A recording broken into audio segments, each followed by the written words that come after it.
te xolal bu len ma merlo nak sama yaram muy commencé tang bu fekkee reewante ngeen di jaay demal woo sa jëkkër mu ñëw ma lijjanti ko ak moom ayca demal woo ko sama yaram dafa tàng ayca is ayca yaa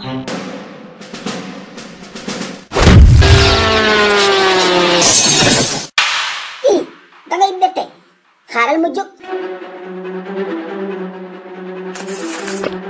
yaa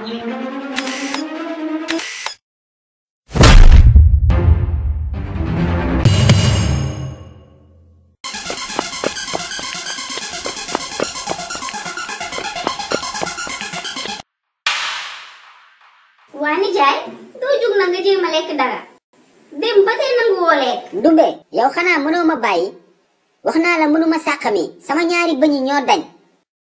waa ma defal la luy bokk. waaw kay nga def ci meew Gloria.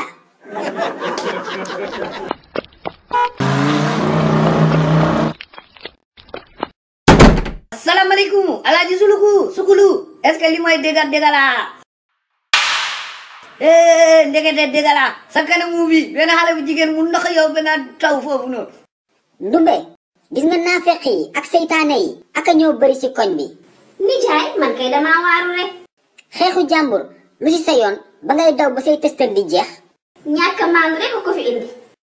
suku naan Ndumbe man du sa moromu man ma nekk chef de quartier ma nekk sa chefu jëkkër sa chefu njaboot yi chef de koro su ma ko ñëwali lijjanti kan moo ko dee lijjanti kan la Alaaji Suluku nag koolu mais kay mag bu ñax fayda nga bu ñu taxawee nga wax ancien combattant matricule 12 13 14 27 da nga ñax fayda xale ndox la. yow chef de quartier dangay wax nii rek di sonal sa bopp mais ñun xamuñu ne sax yaa ngi fi gisuñu la. Ndumbe kon am na kuy wax nii dafa am ku taxaw ci biir kër gi di wax. hey Alaaji Suluku kon yow gisulu man ma taxaw fii gisulu man mag bu ñax fayda nga xam.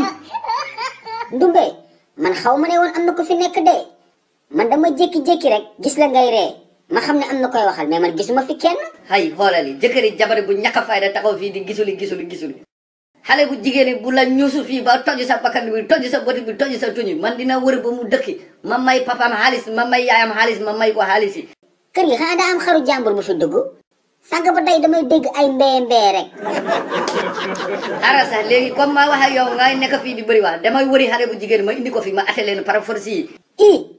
chef de quartier kenn santu la nga atte ñu kooku kay ñaanatuma yàlla jàkkaarloog moom sama giiru dund. léegi gisu nga man taxaw si yow gisu nga man yow Suluku.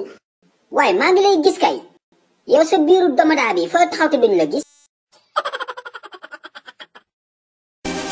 xew amatina de xale yi seen livre les courses de Suluku ñëwati na tome 2 ak tome 3 bi génn na de waaw te bii ba dafa ànd ak lu bees tak non seulement dañu yokk page livre yi ba 60 waaye dafa amaale ay question de compréhension pour améliorer intelligence xale yi livre Suluku bu bees bi am na solo de mani ku gaaw la def commande doo am si livre yi de xale yi gaaw leen woo seen papa ak seen yaay ñu defal leen commande si numéro boobee ngeen di gis man moom defal naa commande sama doom ak samay jarbaat yàgg na ku yéex ñaar gaaw leen